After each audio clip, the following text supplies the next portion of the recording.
Welcome to I May Be Wrong. I don't know what this world is coming to, but I don't think so. We're broadcasting from the greater Nashville area, the home of country music, beyond the borders of political correctness and identity politics. Facts and faith are our demarcations.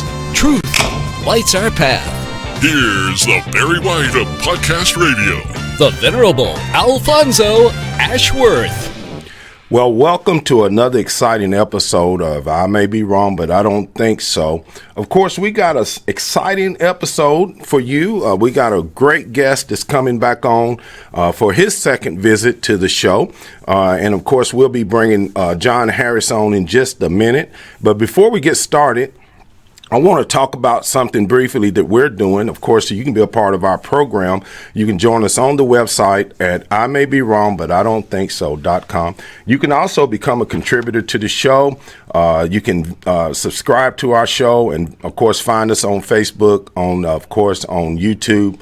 And we broadcast every Wednesday live, of course, from 8 on the West Coast, 8 Pacific time, a.m., 10 a.m. on the Central time, and, of course, on the East Coast, 11 a.m. Of course, we got a great topic. We're going to be talking about shall not be infringed. You know, we're going to be talking about the Second Amendment. That's the hot topic right now. That's what's happening. My guest is very well versed in this topic. And, of course, if you don't like the Second Amendment, if you don't like the right to keep and bear arms, I would just reiterate what the president said. You hate our country. If you're not happy here, you can leave. Well, there you have it. Look, if you're not happy with living under our Constitution, if you're not happy living under a freedom that's afforded to you under this Constitution, look, there's other countries that you can move to that would gladly deny you that right to keep and bear arms. They will gladly deny you that right in places like Australia, in parts of Europe, in communist countries like China, in places like in Cuba, Venezuela. All those countries will gladly deny you the right to keep and bear arms. But if you live in this country, if you live in America, we live under a constitution, and all this stuff that's going on right now needs to be addressed. Of course, my friend John, I met John recently at an event. The Tennessee Firearms Association had a fundraiser, and I was able to meet John. John is an attorney who has been practicing in Nashville since 1986. I started my first business the business I'm in now in 1986. He's part of a law firm of Schulman LeRoy Bennett. He's practicing, represents businesses, nonprofit entities. He's also handles cases involving representation of clients before the Bureau of Alcohol, Tobacco, and Firearms and Explosives.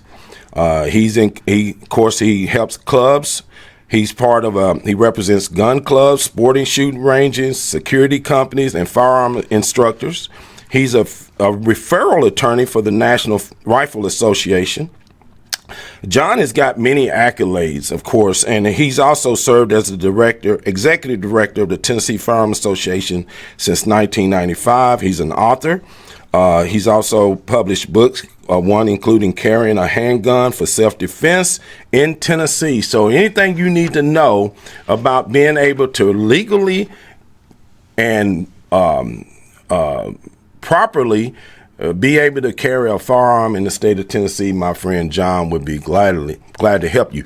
Welcome to the show, Mr. John Harris. How you doing, sir? Doing fine this morning. Thank you for inviting me. Well, when these subjects come up, the first person I think of, because you're making the circuits, you're around, you see everything, you're on the ground, you're on the front lines of all this. So if you don't know about it, maybe it ain't many people that probably do.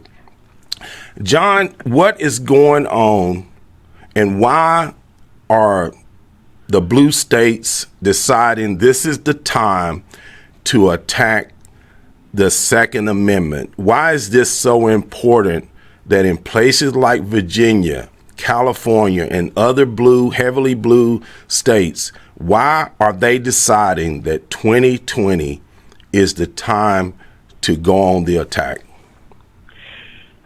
That's a great question. and I don't know that they're deciding that 2020 necessarily is the time, because it's an election year or for any other specific cause. I think this is really an indicator that their core principles and their core beliefs on the left are that civilians should not own guns, civilians should not have access to guns, and that this entire inclusion of the Second Amendment protection that exists in the Constitution, it no longer has a reason to exist.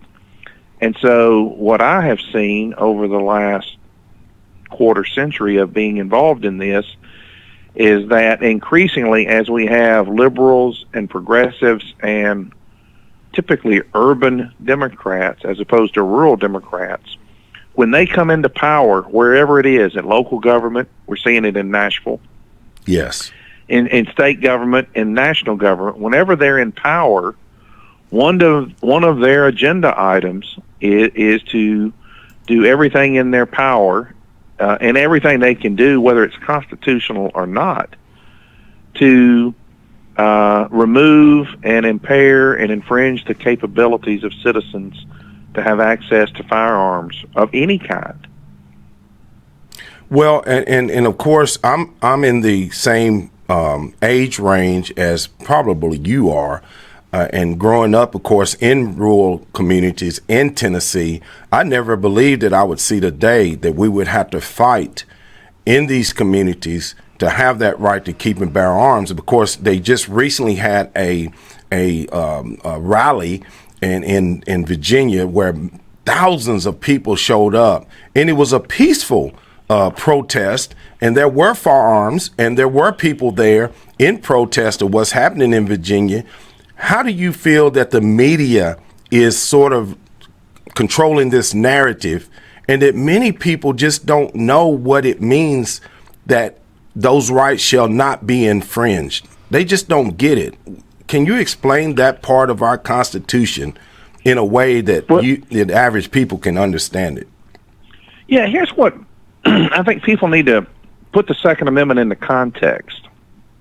First, the Supreme Court has said, and actually literature written by experts in the area for over 2 centuries now have said, that the Second Amendment really doesn't create anything. It doesn't establish a right or a privilege or any other interest in the citizens. What the Second Amendment does, and Scalia said this very clearly in the Heller decision in 2008, is the Second Amendment recognizes that there are rights which exist in citizens independent and before the Constitution ever came into existence. Okay. And that one of those rights is the right of the individual citizen to possess firearms, and not just firearms, but arms. And arms has a distinctly broad meaning when used in the constitutional context. And what the Tennessee Supreme Court said in 2 decisions in the 1800s, what the United States Supreme Court said in the Miller decision in 39, and Scalia sort of danced around, I think, because he had to get 5 justices to have a majority opinion. But what the Second Amendment means when it talks about arms is the kinds of weapons that would have been useful or necessary if the citizens collectively rose up to overthrow another tyrant in government, as they did in the 1700s. And so it's not necessarily hunting rifles or self-defense pistols, but arms, as used in the constitutional context, includes any type of weapon. And the Tennessee Supreme Court has said this twice, that would be useful or appropriate for modern military engagements by an individual. So, and that just makes the left's head explode, that we're talking about actually machine guns and not just, shotguns and pistols. So it would make no sense for me to want a catapult or, a battering ram or anything like that in terms of self-defense, because we have modern weaponry that they didn't have in the 16, 17, 1800s. Well, they had a lot of that stuff, or earlier versions of it. Keep in mind, Lexington and Concord was fought prior to, the establishment of the United States as a sovereign government distinct from England. Right. And Lexington and Concord, the British were marching to seize at their communities any firearm. They were marching to seize stores of weapons, gunpowder. Yes. And those communities, those individual communities actually had, in some of the bunkers that were being targeted by the British, privately owned cannon. Yes. So arms isn't necessarily even just limited to what a individual might be able to carry if he was in military service. It could include a much broader spectrum of weapons. Yes.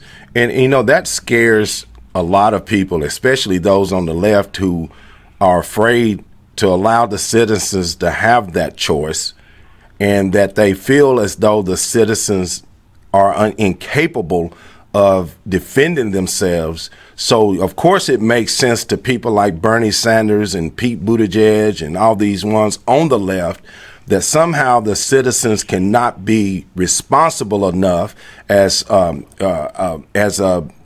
what was his name that's running Bloomberg. Bloomberg just recently said when he was 19 that he wasn't responsible enough to have a firearm. How do you address that when you had young men at that time that were going to fight in Vietnam? Well, as an aside, Bloomberg's probably not mature enough now to have a firearm. That's true. Setting that aside, if you look at World War I, World War II, Korea, Vietnam, just going back to the Revolutionary War, we had young men and boys that were in their early teens. Yes. That felt like they were being called, and many of them lied to do it, but that they were being called to serve and fight in those wars. And Audie Murphy, for example, he was too young to go to war. He was one of our greatest heroes. Yes. So age is very little to do with the maturity of whether or not the person can properly use a firearm, either for recreational or sporting or hunting or military engagement. It has more to do with, is that individual responsible enough and mature enough? Because we see today, proud parents all over the country, particularly in the South, taking 7, 8, 9, 10-year-olds out and letting them harvest their first deer or rabbit. Yes. With modern firearms. Yes. And that's turned towards something that I think a lot of people don't address when they're talking about this subject, is in terms of education. Our education system, especially in our public education system, they have a huge advantage in terms of inculcating or pressing this fear of firearms and the NRA and these organizations. How do we address that as legal firearm owners? How do we teach that to our children, and at the same time understand that there's another side that's trying to undo that? Well, there's a couple of prongs to that response. One is, I think, at an individual level, parents, aunts and uncles, family members need to understand what the true purpose of the Second Amendment is, and they need to accept the civic responsibility for teaching the next generation the proper respect and use for a firearm, not just a single shotgun, but even things that might be more necessarily used, again, if those individuals, as they matured, were called into militia service. Correct. Because, and a lot of people don't realize this, the militia constitutes, under the laws of almost every state, and specifically including Tennessee, every able-bodied adult male. Now, it was written at a time when public opinion was males were the only ones to serve in the military, so you could probably include females in that. But in Tennessee, the governor has the power to call out the militia. And if a male under our statutes does not respond to a militia call by the governor, armed and ready to serve, it's a criminal offense. It's like being AWOL. I think people don't understand that statute very well, and I'm glad that you're bringing that out and reiterate that so that the audience can pass this on.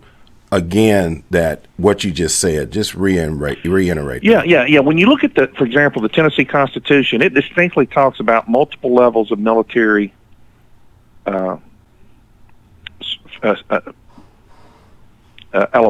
Okay. One is our Constitution specifically references that Tennessee would have both an Army and a Navy. But when it was written in 1796, there weren't a lot of airplanes. But we specifically in our Constitution are advised that the state has an Army and a Navy. And so in Tennessee, for example, if you look now, you really got these divisions of military forces. You have the federal, the U.S. Army, and all its, peer entities, the Marine Corps, the Navy, now the Air Force, and the Space Force. Yes. But you also have the National Guard, which throughout history has been a state entity that by virtue of a series of statutes now can be called under the authority of the federal government. That's the National Guard. Then there's another entity called the State Guard that's created by statute in Tennessee. And although the statutes don't necessarily require this, they are essentially an unarmed force. They're more like emergency services, floods that respond in things like hurricanes and floods. Yes. But they don't show up with weapons. They show up with trucks, equipment, medical facilities, even communications equipment, most of which the people that are in the State Guard self-fund. They buy that stuff on their own. And then there's this fourth entity that has existed since prior to the Constitution, and this is the entity that fought England, and that's the militia. Right. And the militia is by constitutional law and state statute. Let's just broaden it. Every adult citizen is part of the militia, and there is an affirmative duty in our statutes that people recognize that they're part of the militia. And I think that the age bracket that's compulsory for purposes of criminal prosecution is 18 to 45, but it's not limited to that. You could be older or younger and serve in the militia. It is subject to the governor's call. There are some elements in the statute that limit when the governor can call it out, but there's no doubt that should that call be made, there's an affirmative duty on those individuals to show up prepared to render service, which may be responding to a hurricane, responding to tornadoes, responding to earthquakes, responding to natural disasters. But it could also be, although it may be unlikely in the minds of most, either an invasion from another country or even a call that, from the governor that the federal government has become a tyrant and that the state militias of the various states are being called into service. And you just brought something up too that brought to mind. That's one of the reasons that Japan did not attack mainland United States. It was said that, of course, they knew there were citizens that were armed, and even if they were able to get past our regular military, they would still have a fight that they were not sure that they would be able to win.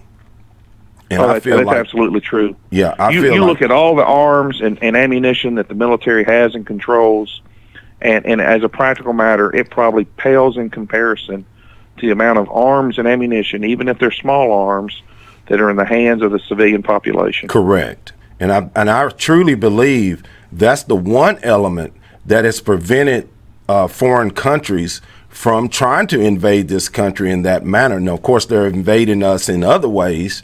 They're coming across our border with drugs and all sorts of other propaganda, because now you're seeing people like Bernie Sanders and Elizabeth Warren and some of these Marxist, socialist, communist elements that are making Americans very nervous, because there are a lot of people who want to go in that direction. So it's even more so and more important today that our citizens are educated about their rights under the Second Amendment. But go ahead and of course, like you were saying with the militia, that if I'm an able-bodied person, if your listeners want to actually see an example of militia response, the most recent that I'm aware of example of that occurred, I believe, in 1946 in Athens, Tennessee. Okay. And all they've got to do is go on, on their internet, hit Google or whatever they use, and read about the Battle of Athens. And that's where an armed civilian population in Athens, Tennessee, right after World War II, overthrow a local government that was corrupt. Wow. I've got to check that out, because I was not aware of that, and I want my audience to be able to get as much information. And this is why we have John on. John, of course, tell my audience, one, what is your background, and also, if they need to find out more, what's the best way for them to get in contact with you and your organization?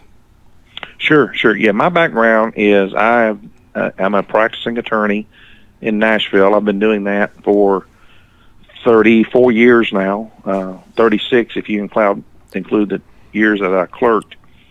And my practice is extremely broad. We cover everything from medical malpractice to Second Amendment to government regulations to constitutional law.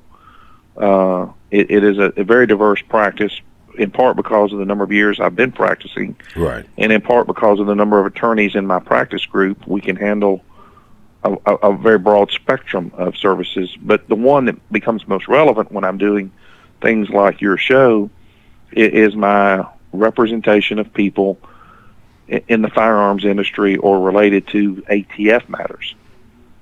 And if your listeners want to get more information about that, they can look at TennesseeFirearms.com. Tennessee is all spelled out. Firearms is plural.com. That's the state organization that I have served as the executive director of in a volunteer role for a quarter century now. Or if they want to find me specifically, they can look me up on the internet as johniharris.com.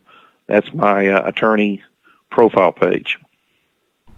Okay, that's great, and I would love to be able to help you in whatever way, whatever capacity that I can, because, of course, you're a local celebrity. You're on a lot of shows. Of course, you on some Q&As. I heard you just the other morning on one of our popular radio programs. So you're just not a Johnny-come-lately, so to speak. You know what you're talking about when it comes to the Second Amendment. Of course, we got a couple of minutes left. Give my audience some information that can help them with these questions that we may have, especially with what's happening in Virginia. Educate them briefly on what is going on in places like Virginia. Why is that happening? Yeah, Virginia is a very sad situation because it's a great state. It was a state that stood strongly on state sovereignty for most of its history. Right. And it is predominantly geographically, if you look at this, square footage, it is a Republican state. It's a conservative state. But what has happened is there's a cancer that's spreading into Virginia that may well ruin it, and apparently has to some extent. And the cancer is sort of that northeast corner of the state of Virginia, up where the camel hump, so to speak, is. Right.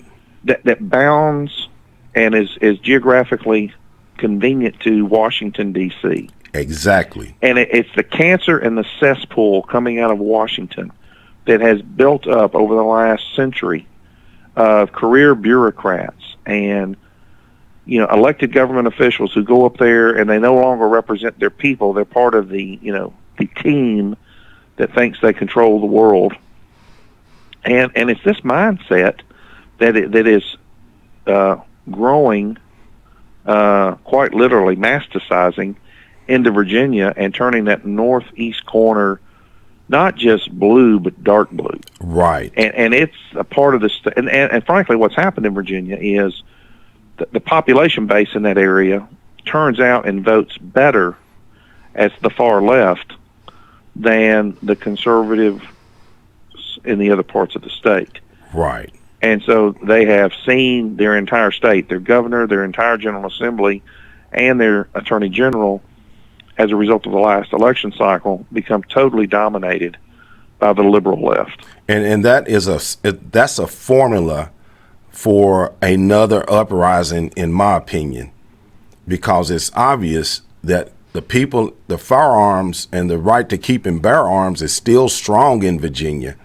It's just many of those people have been asleep at the wheel, so to speak, and just this has happened, and I don't know how it's going to be undone anytime soon, because as you just stated, that cancer is metastasized. Well, and we're seeing it also in Tennessee. Yes. If you look at the voting maps of Tennessee, we like Virginia, are overwhelmingly red geographically.